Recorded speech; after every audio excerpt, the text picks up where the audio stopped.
Having defined the Bayesian network, let's look at some of the reasoning patterns that the network allows us to perform. So let's go back to our good old student network with the following CPDs. We've already seen those, so we're not going to dwell on it.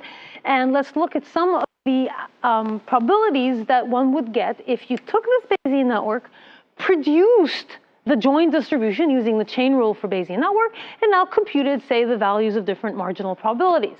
So for example, now we're asking what is the probability of getting a strong letter. And we're not going to go through the calculation because it's going to be tedious to sum up all these numbers, and I can just tell you that the probability of L1 is 0.5. But we can do more interesting queries. So we can now condition on one variable. Remember, we talked about conditioning a probability distribution, and ask how that changes this probability. So for example, if we're going to condition on low intelligence, and we're going to use red to denote the false value, and it's going to turn out that the probability, not surprisingly, goes down. It goes down to 0.39 because if the intelligence goes down, the probability of getting a good grade goes down, and so does the probability of getting a strong letter. So this is an example of causal reasoning because intuitively, the reasoning goes in the causal direction, from top to bottom. We could also make things more interesting. So we can ask what happens if we make the difficulty of the course low. And in this case, we have the probability of L1 given I0 and D0. And what do you expect the probability to do? Well, if it's an easy course, one would expect the grade to go up. And sure enough, the probability goes back up, and we're back to 50-50, more or less.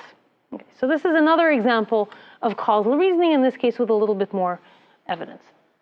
You can also do evidential reasoning. Evidential goes from the bottom up. So we can, in this case, condition on the grade and ask what happens to the probability of variables that are parents or in general ancestors of the grade. So let's just imagine that this poor student takes the class and he gets a C. Initially, the probability that the class was difficult is 0.4, and the probability that the student was intelligent is 0.3. But now with this additional evidence, again, this is not surprising, the probability that the student is intelligent goes down by a fair amount, but the other alternative hypothesis that the class is difficult, also the probability of that goes up as well. Okay? So now, however, there is an interesting type of reasoning that is not quite as standard, and that is reasoning that is called intercausal, because effectively it's flow of information between two causes of a single effect.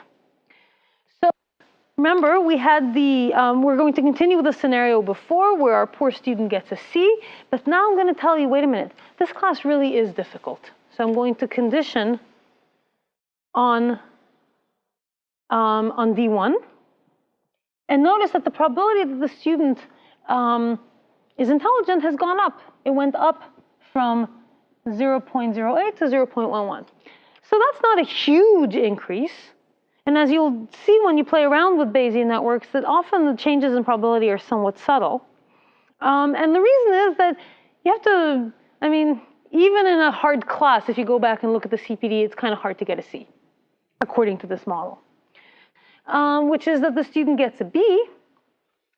And so now we have that the probability of high intelligence still goes down. It goes down from 0.3 to 0.175.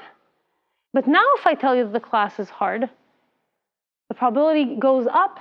In fact, it goes up even higher than this. Okay? So this is an illustration where this intercausal reasoning can actually make a fairly significant difference in the probabilities. So intercausal reasoning is a little hard to understand. I mean, it seems a little bit mysterious because after all, these are, I mean, look at these. You look at difficulty, you look at intelligence, there's no edge between them. How would one cause affect another? So let's drill down into a concrete scenario, which is this one, and just to sort of really understand the mechanism. So this is the most sort of purest form of intercausal reasoning. Here we have two random variables, x1 and x2. We're going to assume that they're distributed uniformly, so each of them is 1 with probability 50% and 0 with probability 50%. And we have one effect, one joint effect, which is simply the deterministic OR of those two parents. And in general, when we have a deterministic variable, we're going to denote it with these double lines. So in this case, there's only 4 assignments that have non-zero probability because the value of y is completely determined by the values of x1 and x2. And so we have these 4 distributions over here. And now I'm going to condition on the evidence y equals 1. Now let's look at what happened. Before I conditioned on this evidence, x1 and x2 were independent of each other, right? I mean, look at this, they're independent of each other. What happens when I condition on y equals 1? Well, we talked about conditioning. This one goes away. And we have 0.33, 0.33, 0.33, or rather 1/3, 1/3, 1/3. Okay? In this probability distribution, x1 and x2 are no longer independent of each other. Okay? Why is that? Because if I now condition on, say, x1 equals 0, then, okay, so actually before we do that, so in this probability distribution, the probability of x1 equals 1 is equal to 2/3, and the probability of x2 equals 1 is also equal to 2/3. Okay?